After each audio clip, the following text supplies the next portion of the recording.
Merci d'être présent. J'aimerais vous présenter, avant de commencer la conférence de presse, le Dr Anne-Marie Lessard, qui est juste assis derrière vous, devant l'Express et derrière le soleil. Non, c'est correct, Anne-Marie, c'est une blague. Qui est représentante du corps médical du Centre hospitalier Anna-Laberge. Ça me fait extrêmement plaisir d'être ici aujourd'hui pour dévoiler les engagements en santé et rappeler les engagements que le Parti libéral du Québec a pris dans le cadre de cette campagne sur la question des soins de santé. D'abord, je rappelle les grandes lignes que nous avons couvertes hier, que M. Couillard a annoncé hier. D'abord, réduire la bureaucratie de façon générale de 10% au cours des 3 prochaines années. Et on s'est engagé à augmenter l'offre en matière de santé. D'abord, en créant 50 super cliniques qui regrouperont de 15 à 25 médecins et qui seront ouverts 81 heures semaine, soit de 8 heures à 21 heures la semaine et de 8 heures à 16 heures la fin de semaine. C'est un engagement qui a été, et tous nos engagements ont été chiffrés, c'est un engagement de 30 millions de dollars sur 4 ans.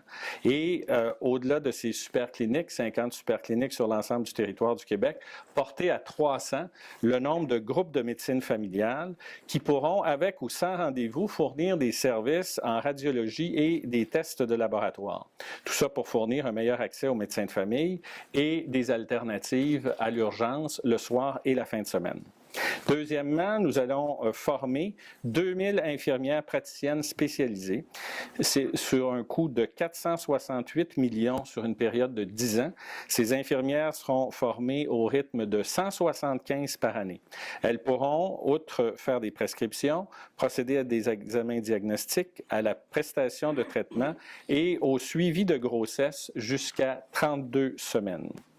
Troisièmement, nous allons permettre un accès rehaussé à 3 tests particuliers, la résonance magnétique, le scan et l'échographie, en rendant couverts par le régime public ces 3 tests, même s'ils sont fournis dans le secteur privé.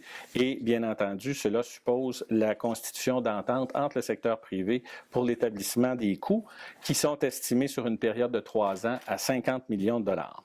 Pour le compter maintenant, je prends 3 engagements et je suis très heureux de compter sur la présence du Dr Lessard aujourd'hui pour le premier de ces engagements-là.